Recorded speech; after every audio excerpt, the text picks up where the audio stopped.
Hey everybody, just wanted to do a little video for all of you. This is mostly for people who are currently enrolled in my Scout Movement course. Though some of you, the rest of you might find this interesting. Okay, let me adjust the lights a little bit here.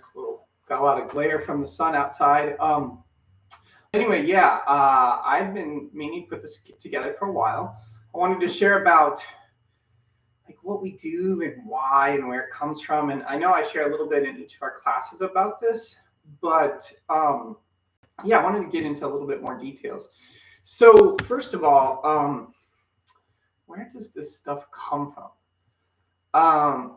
So my background, I think a lot of you know, I grew up doing martial arts and playing in the woods and playing outside and running around barefoot and all that. So I think all of us who had something like that or some combination of that probably had some exposure to what we're talking about natural movement, right? Like jumping over things, running, sneaking, crawling, playing is really the core of what the training that kids go through around this. And then, we can get into formal athletics and show how we develop specific skills. And one of the things I think we really try to get at in the Scout movement, or is part of the larger approach called natural movement, is core exercises, core training, core approaches that basically allow us to be good at all movement, all forms of exercise. So there's behind everything is this idea that as human beings, there's fundamental things we need to be good at. So walking is one of those, probably the most important. And then running and crawling. Crawling might seem a little bit weird, but actually, like, crawling is a core part of what we do as human development. But also when we come to stalking, like crawling is like one of the main things we need to be able to do. Different forms of very slow walking, very careful walking, crawling. So the Scout movement approach, there's walking, running, crawling, jumping, climbing, swimming. Those are the sort of core in the natural movement world. Those are the core areas that people talk about in terms of developing competency. And then that translates into whatever you're doing, whether you're playing basketball or whether you're running track or you're hiking or you're climbing over boulders, right? So, I grew up with, like I said, running, playing outside, a little bit of this training at the Ancient Life Waste Institute when we would play different sneaking and awareness games off in the forest. I noticed that Jonah and Wadi, my two main mentors in this approach, were really good at moving in the woods quietly and effortlessly. And I even have this very clear memory of like us all going up this hill and us just struggling to go up it, and then Jonah and Wadi just like running up this hill super fast, right? So that's part of where some of the origins of this comes from. They knew how to move with the land, right? And that's what I've been trying to teach all of you who've been joining in, right? So, and don't worry, we'll get into some running practices eventually here in the next couple weeks. So later I went into, I went on my own journey, going into different martial arts training, some of it external, some of it internal, but eventually it becoming more focused on Tai Chi and Bagua and Xingyi. These are three internal Chinese martial arts. And when I say internal, they focus a lot on soft, supple movements, developing a lot of really powerful strikes through like alignment of the body, developing the internal energy in the body, using the body as a one whole functional unit, striking with the whole body. You see this actually in really good boxers and stuff. And then sometime in my early 20s, I ended up out here in the Pacific Northwest. And I was lucky enough, I fell into two really great places that, influenced my life a lot. So I was at the Taoist Studies Institute, training in internal martial arts. My primary internal martial arts teacher, Harrison Moretz, goes by Jir Chung now, and studying Tai Chi, Bagua, Xingyi, Qigong, right? Then I ended up at Wilderness Awareness School, and John Young was still around, and I got exposed to this really cool thing he was doing that he called animal forms. And this was his approach based off of his studies of time with Tom Brown, like growing up with Tom Brown, and learning basically stalking exercises, ways to move through the woods, in a easeful, effortless way. And then his study of internal martial arts, Tai Chi, Bagua, Xingyi, with a man, I believe his name was Lyle, who was one of John's roommates, who was a practitioner of Chinese medicine and had studied these things with people I think in the New York Chinatown and other areas, may have even gone to China.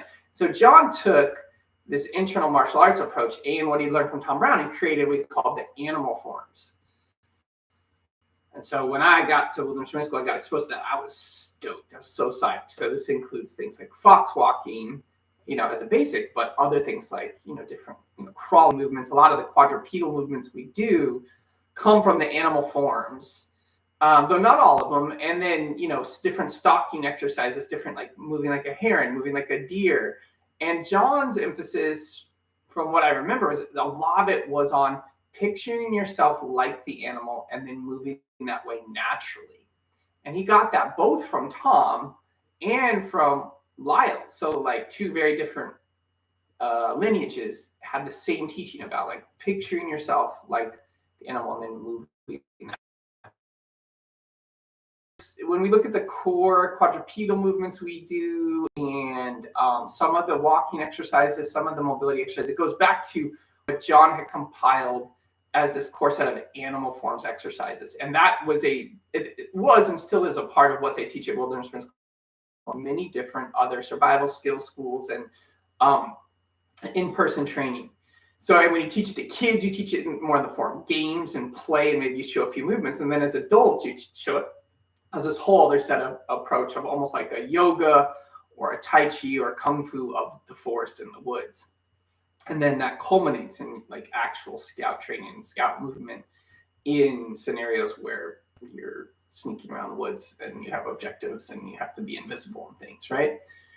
So eventually at that program at Wilderness Training School, I became one of the instructors at an adult immersion program, after teaching teens and youth for a while. And I was, one of several instructors that taught in that program over the years. And I happened to be one of the people who fell into getting very, very in love with the animal forms natural movement curriculum and really trying to grow it and expand it and, sticking to those core things, but then also seeing what else came in. And I was also heavily influenced continuously by my Bagua, Tai Chi, and Xingyi training. And I just want to say that form of training, that form of movement, is very interesting. It's very related, like many of the movements are named or based off of animal movements, right? Like, so there's movements in Bagua called, purple swallow skims the water, or white snake flicks its tongue. In Tai Chi, there's movements like golden rooster stands on one leg. Xingyi, there's 5 element fists. So there's this elemental approach of water and fire and earth, but then there's 12 different animals or 10 different animals depending on the system, right? So there's like dragon form, there's monkey form, there's horse form, there's rooster form, there's snake form. And you literally learn martial movements that are based off of animals. Anybody who's studied like a traditional martial art has probably seen some version of that, right? So you have the original animal forms from John, which was a combination of stalking exercises and that influence of Bagua, Tai Chi, and Xingyi from Lyle combining together. And then my own studies of Bagua, Tai Chi, Xingyi, going very deep into training systems that then we would bring in, especially into some of the mobility and the way to loosen up and make the body feel light and alive. Eventually, right, as I went deeper, some of my students started to cross-train in different systems. There were other influences that came in, and I'm going to talk about that in just a minute, but I want to share something very interesting. So what I learned from John and what other people learned from John and then was kept kind of in this H. Shields movement, the deep nature connection movement of like crawling in this way, moving in this way, sneaking in this way, that, go back to the tracker school origins as well. None of that was, when we were practicing that in like the mid and late 90s, nobody was, parkour and natural movement and these things that are really popular now and well known were not a thing, at least a big thing. They were kind of like a secret side thing, practiced in the streets of France or whatever. Later, when we started to look at the animal forms approach and say the parkour approach, what was fascinating is there's huge overlap. People had independently developed similar systems. So when I've read, like, say, Erwin LaCour's book, or I looked at Erwin LaCour's book, he's the founder of MoveNat. A lot of what he was saying and doing, like 80%, was the same as what we were doing in the animal forms in the woods out in, Washington State, Pacific Northwest. And I have to just look at the fact that that's just how people naturally move, right? People move in certain ways, right, in nature. And so that's a big part of where this came from. So later, when some of my students started to cross-train in parkour, they would bring things back and we would try it out, we would experiment it. So some of the moves we now do, we do from an influence of parkour. There's some parkour in there, like side monkey is one of the main moves that I did not learn until I learned it from some of my students who had trained in parkour, right? Ironically, I remember taking my kid, Katie, when they were very young, to gymnastics and then doing this called monkey jump exercise where they were jumping back and forth, putting their hands down. It was training for like cartwheels, but also training for side vaults. And so I wonder some of the gymnastics, the very early gymnastics she learned was all animal based. So again, there may be something of a older European origin to some of that stuff. Right, so you have animal forms, you have internal martial arts, especially the Bagua and the Tai Chi. And then you have a little bit of parkour influence. And I want to say a little bit more about Bagua because of the three, from what I remember, John was most into Bagua. It's a circle walking martial art that focuses on 360-degree awareness, and it's based off the 8 directions. And so there's this idea, you eventually could reach the level to train against or be able to fight up to 8 opponents at a time. I don't know if you can really do that. I think 4 to 6 maybe. But it is, of all the martial arts I've ever trained in, it's the martial art I know of that focused the most on awareness and 360-degree awareness. Like you're constantly shifting your body and turning in ways that you are relating to the space around you. Now, it's an upright martial art. You stay on your feet, but it also has tremendous ability to move lively, like lively legs, lively feet. To change your shape and to be able to blend and flow and move through and with obstacles. And so I think Bagua develops the ability to move very well through the woods, through boulders, through rocks, through nature. And this isn't a surprise because it's based off of nature, right? Like it's based off of the wind, the water, the mountains, the heaven, earth, fire, like thunder, like these are the core energies behind Bagua, right? So when we work in and we train in Bagua, we're training that 3-dimensional awareness. And another overlap here. One of the core concepts of Bagua is developing this sphere around you, right? Like this sphere of awareness and the sphere you move through, which is very similar to what they talk about at the tracker school, the critical edge, right? Like this sphere of awareness. So later, I got injured. I had a really bad car accident, and I was definitely still doing my Bagua and Tai Chi and other training. But I got exposed to some other forms of mobility training that then led into some Systema. And Systema is a Russian martial art. I think you could call it a Russian internal martial art. Its origins are connected to Russian military and special forces training. Several of my students went on to do a lot of Systema training, and then they would bring back exercises and we'd do things. But I did most of my Systema training through Scott Sonen's tactical fitness and tactical movement approach.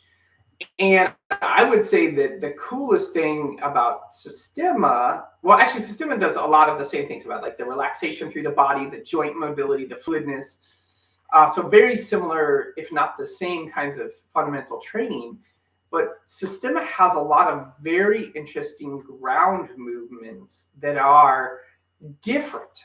So here, when I was talking about parkour and animal forms, I was like, whoa, this is really similar. Like we're just kind of saying different names for the same movement or whatever. When I went and started looking at the system, I was like, wow, this is like Tai Chi or Bagua with the ground. Like, these twirls and spiral movements. And basically most of it is what you call tactical movement, ways of moving on the ground to avoid being hurt or injured in some sort of a dangerous situation. A lot of the movements are very good at helpful for staying low and moving through brush, or moving over and through rocks, or moving at night. But they also have a real practical aspect around if you're ever in a situation where there's firearms, or like there's like a live shooter or something. Like it's that kind of tactical movement training. So this current scale movement course, we're only doing 8 sessions, right? So really it's like a sampler, right? We're doing an intro, right? We're kind of touching on those, a primer a little bit, focusing on the animal forms, and then slowly bringing in some of the Parkour and Bagua, bringing a little bit of the Systema. But long term, I think we have the capacity to train in all of those things. So I'll be bringing some of that in the next few weeks as we wrap up our first session of this.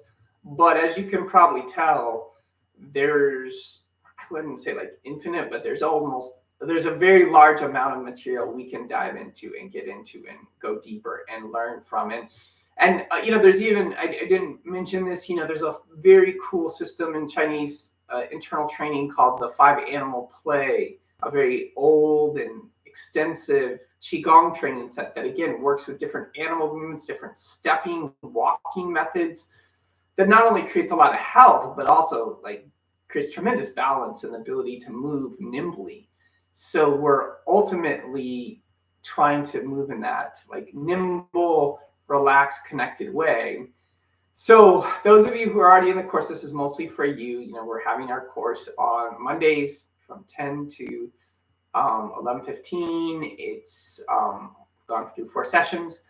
But I think in the summer, we're going to do another session, and in the fall, we'll probably do another session. I think there's enough interest. So if you want to learn more about it, you can check it out at the website, which is www.primalnate.com. Best way is to get on the mailing list, though I will put it up on the page occasionally. I'll put up the how to sign up and register. We'll probably have a summer session starting sometime in June. So yeah, and reach out to me. You can always just email me at primalnate@gmail.com. John Blue, thank you for showing up. John is an amazing dude, old friend. We both have the same teacher, Jerchong Sherfood, that we study with all the internal martial arts. And John and we did an interview about this stuff not that long ago too. So thank you, John, for showing up, and anybody else who showed up live.